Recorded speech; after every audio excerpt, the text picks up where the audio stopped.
morning, Braves. This is the Manalapan High School Bravecast, your weekly news program showcasing everything Manalapan High School. And now, here are your news anchors.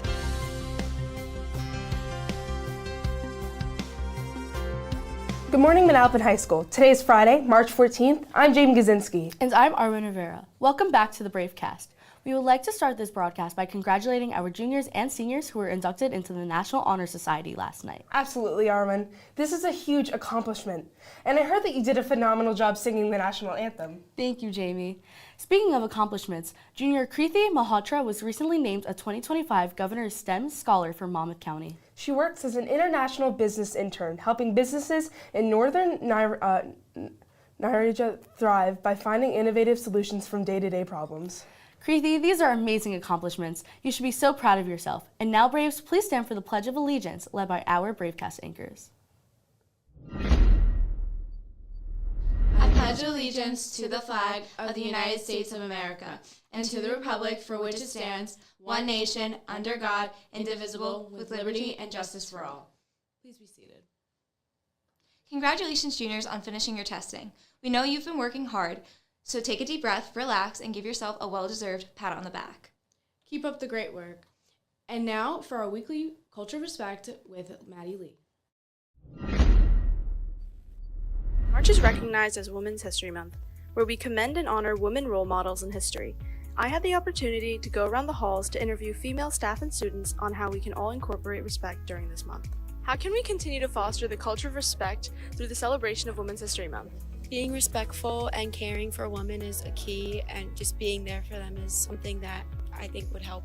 I mean, just generally being respectful to, your female teachers. Who is one woman in history who inspires you?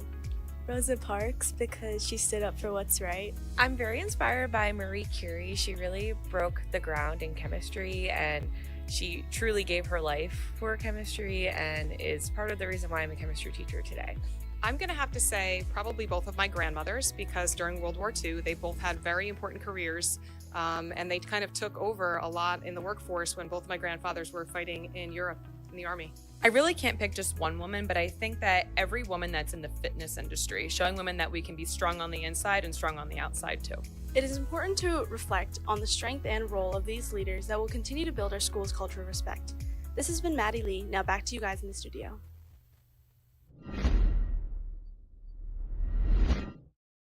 Thanks, Maddie. As we continue through Women's History Month, we continue to remember the contributions of women throughout history.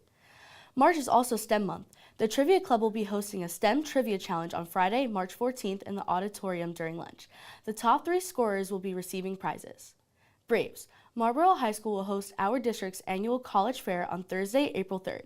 If you plan on attending our college fair, register at www.strivefair.com so you can easily connect with college reps during the fair.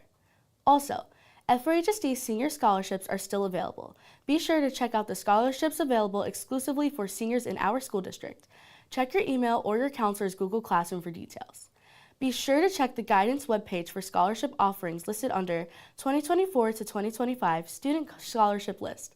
The winter and springtime is when scholarships are typically announced and promoted.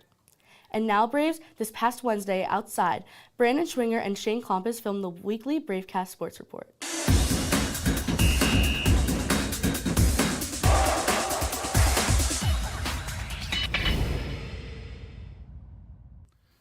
Brandon Schwinger, joined by Shane Columbus in front of the school, and this is your Manalapan Sports Report. Starting off with boys basketball, they had an 11-19 record, but Shane, there are major bright spots, and let's start with the leader, the captain, Aiden Sosnoff, averaging 23 points per game, 12 rebounds per game. That's a double-double, and to put the icing on the cake, he was second team All-Shore, first team All-Division by coach's vote, and he's doing greater and better things in college. He's going to be doing that.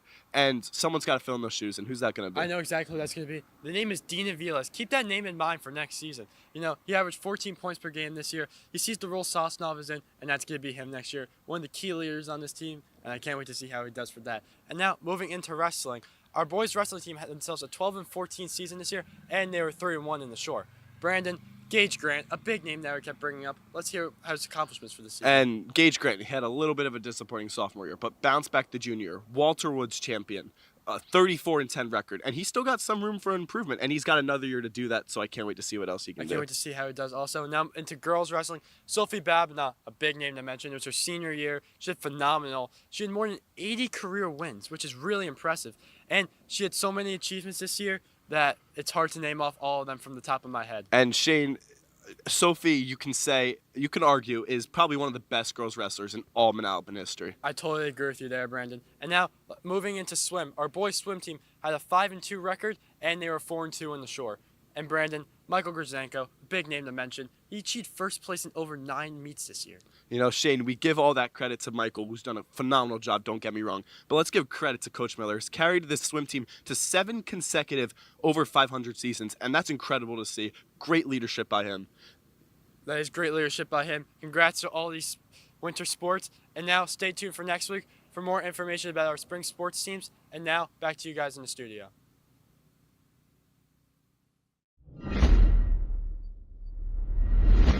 Thanks, Shane and Brendan. We can't wait for our spring sports coverage. Absolutely, Jenny. Seniors, the senior prom will be taking place on Friday, June 13th at the Southgate Manor from 6 to 10 p.m. Be sure to purchase your prom tickets through Pay Schools, which will open this Monday, March 17th. The senior prom contract can be found in the Class of 2025 Google Classroom, or you can pick up a physical copy in the main office or in guidance. Please continue to look at the Class of 2025 Google Classroom for updates and more information. See Ms. Samelo or Ms. Sika in guidance if you have any questions. Moving over to the junior prom, bids will be finalized on Tuesday, March 18th, Wednesday, March 19th, and Thursday, March 20th, before school, after school, and during lunch. To finalize your bid, you must have all fines paid, completed a prom packet, and paid for your bid on Pay Schools. And now, Braves, in honor of Read Across America Week, Michael Kurz had the opportunity to visit Milford Brook Elementary School with our Lead for Diversity students. During Read Across America Week, our nation recognizes the value of literacy as we celebrate our educators and focus on the importance of reading and learning. This year for Read Across America Week, our Lead for Diversity Club visited Milford Brook Elementary School to read with the children. What does Read Across America Week mean to the Milford Brook community? Read Across America Week is an amazing way to celebrate reading, to get all of the kids reading. We had a book character parade. Mrs. Tice, our principal, and I dressed up as Thing 1 and Thing 2. We had a cat in the hat running around. It gives kids some of those really great elementary school memories that we all hold on to for a few years after. What is the significance of Read Across America Day? I think the significance of Read Across America Day is to promote a love of reading, to bring fun and enjoyment into reading. Can you describe the experience of today's trip?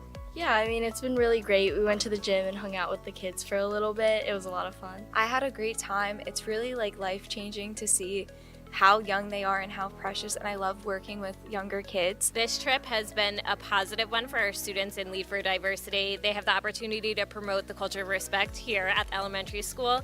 The elementary school students really look forward to meeting the high school students and talk about respect and how to be kind to each other. It's a lot of fun. We get to read to the kids, really get to know them, and they get to ask us a lot of questions, learn about high school. What book did you read to the kids today, and what was the main message of the story? Today we read Tomorrow I'll Be Kind. It's just about kindness, what the importance is of it, and how just being a simple act just really impacts someone's day. Today we read the book All Are Welcome. And what was the main message of the story? The main message was really about inclusivity and making sure that everyone feels involved and we don't exclude anybody. Thank you to all the parents, teachers, authors, librarians who inspire kids to read and love learning. This has been Michael Kurz. Now to Chloe DePasquale at the St. Peter's Soup Kitchen. Hey Braves, Chloe DePasquale here. Today I'm at St. Peter's Soup Kitchen with our STEP program. Today I'm going to be interviewing STEP and students about this amazing cause. What is your favorite part of today? My favorite part is just watching and helping out other people in need. Just getting to see everyone. We have familiar faces who come every week, and we have schools that come every week. It's just so nice to meet new people and serve the people who were here previously. It's just a fun day for me. Helping out people, serve the community. Why is this event so important for our Braves? Well, serving at the St. Peter's Soup Kitchen is so important for our Braves because this is the soup kitchen for our community. It's right at the end of Throckmorton down in downtown Freehold, and this is a great charity to either volunteer your time at or make a donation to. What is the biggest lesson you learned from this experience? The biggest lesson for me is just helping other people and just seeing how much people are in need and how we're helping assist them. and how much of a community is here amongst the people that live in Freehold as well, the ones that are what we consider less fortunate and don't have a lot of things and need help in the community. Well, there you have it, Braves. I'm so incredibly impressed by the passion these students have in the STEP program. This has been Chloe DiPasani. Now back to you guys in the studio.